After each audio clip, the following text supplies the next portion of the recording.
Hello my dear students, a precious good morning to all of you. Myself Anurag Kumar Dubey, I am a chemistry teacher from Shivrat Singh Children Academy. In last lecture we have discussed about introduction of chemical bonding and octet rule. Okay, today we are going to start a new topic, electronic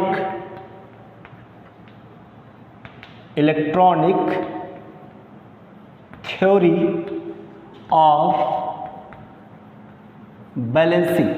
Okay, electronic theory of balancing. This theory was proposed by Lewis and Cauchy in 1916. Okay, on the basis of this theory was further developed by Langmuir.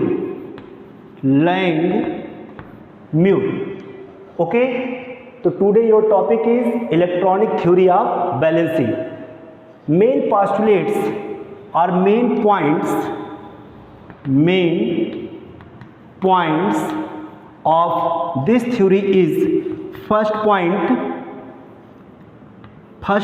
is valency of an elements depends, valency of an elements depends on number of valence electron present in outermost cell. Okay, so first point is valency of an elements depends on number of valence electron present in outermost cell. Number of valence electron, or you can say number of electrons present in outermost cell. Okay, for example, like as lithium atomic number 3, electronic configuration 2,1. It means this is valence electron. So valency of an elements depends on valence electron. How many electrons present in valence electron? Suppose that, next example, sodium atomic number 11, electronic configuration 281. So outermost cell is known as valence cell, and valency of an elements depends on valence cell and number of electrons, and also number of electrons present in valence cell. Okay, second postulates are second points. Okay, if elements having 8 electrons in their valence cell, if elements having 8 electrons in their valence cell are chemically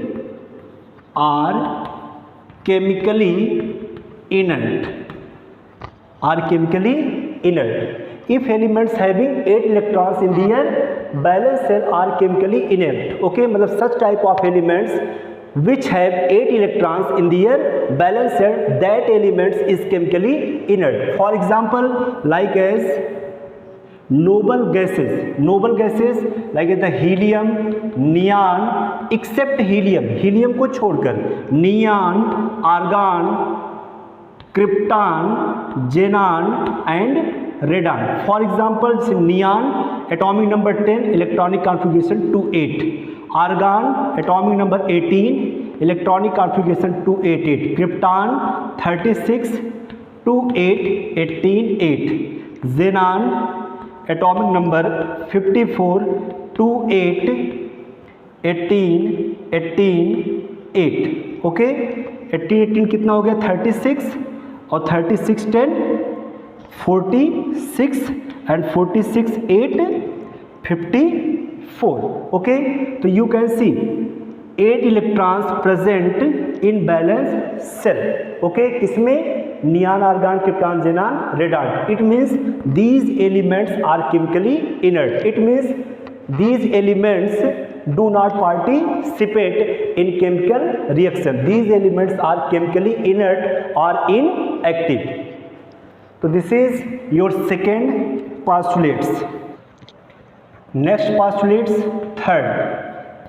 The elements having less than 8 electrons in their balance cell have tendency to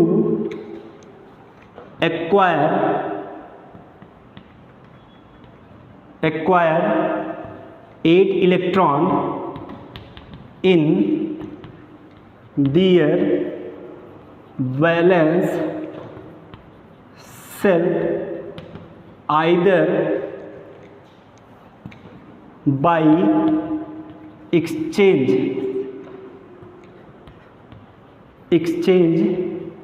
or sharing of electron. Okay, so now third point, the elements having less than 8 electrons in their valence cell have tendency to acquire 8 electrons in their valence cell, either by exchange or sharing of electron. मतलब कि ऐसे element जिनके balance shell में 8 electron से क्या है, कम है, ऐसे एलिमेंट की टेंडेंसी क्या होती है, अपने बैलेंस सेल में 8 इलेक्ट्रॉन प्राप्त करने की, चाहे वह इलेक्ट्रॉन को एक्सचेंज कर लें, ठीक है, और चाहे इलेक्ट्रॉन को शेयरिंग कर लें. ओके, जैसे फॉर एग्जांपल कार्बन, या एग्जांपल लेते हैं CH4 मॉलिक्यूल. तो carbon valence shell has 4 electron, electronic configuration 2,4. Okay, hydrogen, suppose that hydrogen, और hydrogen has 1 electron, valence shell. मैंने फर्स्ट पॉइंट बताया था, valency of an elements depend on number of electrons present in valence shell. So hydrogen share 1 electron with carbon, there is 2 electron and structure like as the helium. This is stable. Similarly another hydrogen, okay, and carbon share 4 electron with 4 hydrogen. Okay, अब you can सी, आप देख सकते हैं carbon pass 2, 2, 4, 2, 6 to 8 electron. It means octet of carbon is completed, है ना, and doublet of hydrogen is completed. मतलब structure of hydrogen कैसा हो गया, हीलियम की तरह, एंड कार्बन का नियॉन की तरह, है ना. तो ये क्या हो गया, आपके स्टेबल हो गए, है ना. तो जितने भी एलिमेंट जैसे सोडियम है, Na, electronic configuration 281, atomic number 11. तो अब इसके बैलेंस सेल में 1 इलेक्ट्रॉन है, ये अपने इलेक्ट्रॉन को क्या करेगा, डोनेट करके अपना ऑक्टेट कंप्लीट करेगा. जैसे Cl है, एटॉमिक नंबर 17, 287. अब इसके बैलेंस सेल में क्या है, लेस देन 8 इलेक्ट्रॉन है, तो ये इलेक्ट्रॉन को गेन करके अपना ऑक्टेट क्या करेगा, कंप्लीट करेगा. जैसे हमारा कार्बन है, एटॉमिक नंबर 6, इलेक्ट्रॉनिक कॉन्फ़िगरेशन 2,4, ये बैलेंस सेल है 4 इलेक्ट्रॉन. तो ऐसे एलिमेंट अपना ऑक्टेट जो होता है वह इलेक्ट्रॉन को शेयर करके कंप्लीट करते हैं. तो such type of elements which have less than 8 electrons, है ना, have tendency to achieve 8 electrons in their valence shell, either by exchange of electron और sharing of electrons. Fourth point, valency of N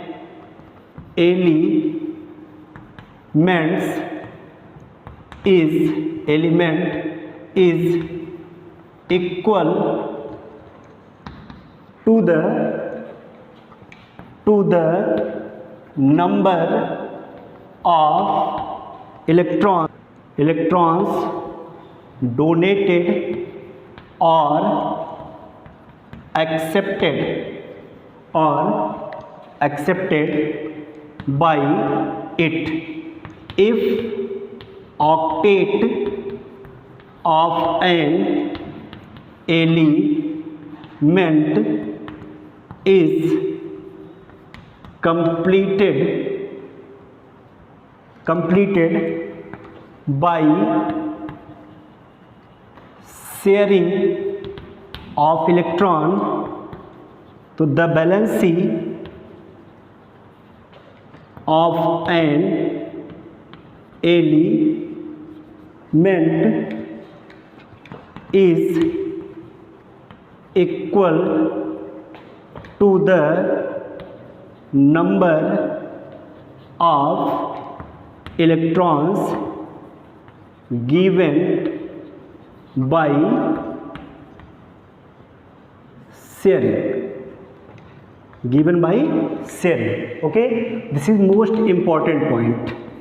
Fourth point, valency of an element is equal to the number of electrons donated or accepted by it. किसी भी element की जो valency होती है वो किसके बराबर होती है कि वह एलिमेंट कितना इलेक्ट्रॉन डोनेट करके या कितना इलेक्ट्रॉन एक्सेप्ट करके अपने ऑक्टेट को कंप्लीट कर रहा है. Okay, if octet of an element, अगर एलिमेंट का जो ऑक्टेट है is completed by sharing of electron, अगर इलेक्ट्रॉन को शेयर करके कोई एलिमेंट अपना ऑक्टेट कंप्लीट कर रहा है तो the valency of an element, तो उस एलिमेंट की जो बैलेंसी होगी वह equal to the number of electrons given by sharing, है ना.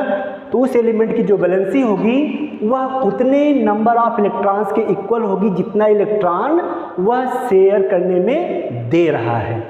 ठीक है, जितना इलेक्ट्रॉन वो क्या कर रहा है, शेयर कर रहा है. जैसे सपोज दैट NH3 मॉलिक्यूल है हमारा. Okay, NH3 molecule, we know very well valency of an element depends on valence electron. तो nitrogen atomic number 7, electronic configuration 2 5, मतलब valence electron of nitrogen is 5 and number of hydrogen 3 है तो इसके surrounding में रहेगा ये. Okay, and atomic number of hydrogen is 1, electronic configuration 1, इसके पास hydrogen के पास 1 इलेक्ट्रॉन हो गया. ओके, तो हाइड्रोजन डबलेट कंप्लीट करता है, स्ट्रक्चर किसकी तरह हो गया, हीलियम की तरह. ओके, क्लियर हो गया ना. अब नाइट्रोजन के पास कितने बैलेंस इलेक्ट्रॉन थे, 1 2 3 4 5. इसका मतलब कि इसको कितने इलेक्ट्रॉन चाहिए, 3 इलेक्ट्रॉन चाहिए अपना ऑक्टेट कंप्लीट करने के लिए. तो ये अपना 3 इलेक्ट्रॉन क्या करता है, शेयर करेगा 3 हाइड्रोजन के इलेक्ट्रॉन के साथ, मतलब इस तरह से.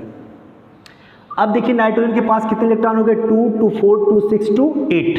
तो कितना इलेक्ट्रॉन, ये तो हमारा हो गया लोन पेयर इलेक्ट्रॉन, और ये हमारा हो गया बॉन्ड पेयर इलेक्ट्रॉन. कैसा इलेक्ट्रॉन, बॉन्ड पेयर इलेक्ट्रॉन, मतलब जो इलेक्ट्रॉन बॉन्ड बनाए दैट इज बॉन्ड पेयर, और जो इलेक्ट्रॉन बॉन्ड नहीं बनाते उससे हम क्या कहते हैं, लोन पेयर में होगा. और बॉन्ड पेयर में ये हमारा क्या बन रहा है यहाँ पे, कोवैलेंट बॉन्ड, है ना, equal sharing of electron between 2 atoms. तो ये हमारा जो होगा वो क्या होगा, वो बॉन्ड पेयर. तो नाइट्रोजन 3 इलेक्ट्रॉन अपना यूज कर रहा है किसमें, ऑक्टेट को कंप्लीट करने में. तो इसकी जो नाइट्रोजन की बैलेंसी होगी कितनी होगी, 3 होगी. ठीक है, तो किसी भी एलिमेंट की जो बैलेंसी होती है वह इक्वल होता है नंबर ऑफ इलेक्ट्रॉन्स डोनेटेड और एक्सेप्टेड बाय इट. अब जैसे मान लीजिए NaCl है, Na atomic number 11, electronic configuration 281. Okay, and Cl atomic number 17, electronic configuration 287. Okay, तो सोडियम के बैलेंस सेल में कितने इलेक्ट्रॉन है, 1 electron, and chlorine 7 electron. It means sodium required to lose electron for complete octet and chlorine required 1 electron to complete octet. It means यहाँ पर electron का क्या होगा, एक्सचेंज होगा. यहाँ पर इलेक्ट्रॉन को ये ट्रांसफर करेगा, ये एक्सेप्ट करेगा. अब ये एक इलेक्ट्रॉन को ट्रांसफर कर दिया, ठीक है, तो इस पर चार्ज कौन सा आ गया, Na प्लस हो गया, इलेक्ट्रॉनिक कॉन्फ़िगरेशन 2 8 हो गया. अब क्लोरीन ने उस इलेक्ट्रॉन को गेन कर लिया तो NaCl माइनस हो गया, इलेक्ट्रॉन गेन करेगा कौन सा चार्ज आएगा, माइनस. इलेक्ट्रॉनिक कॉन्फ़िगरेशन 288 हो गया। Cl माइनस का स्ट्रक्चर किसकी तरह हो गया? आर्गान की तरह। Na प्लस का स्ट्रक्चर किसकी तरह हो गया? नियान की तरह। अब सोडियम 1 इलेक्ट्रॉन लूज करके नियान जैसा स्ट्रक्चर को क्या कर रहा है? पा रहा है, एक्सेप्ट कर रहा है, तो इसकी वैलेंसी क्या हो गया? 1। क्लोरीन 1 इलेक्ट्रॉन गेन करके आर्गान की तरह स्टेबल स्ट्रक्चर को ऑब्टेन कर रहा है, तो इसकी वैलेंसी क्या होगी? 1 हो गई, है ना। तो नंबर ऑफ जो वैलेंसी है, valency depends on number of electrons donated और accepted by it. If octet of an element is completed by sharing of electron, the valency of an element is equal to the number of electrons is given by sharing. Okay, this rule is also known as, या this postulates is also known as octet rule. इस postulates को हम octet rule के भी नाम से जानते हैं. Okay, आज के लिए इतना ही काफ़ी है. Thank you.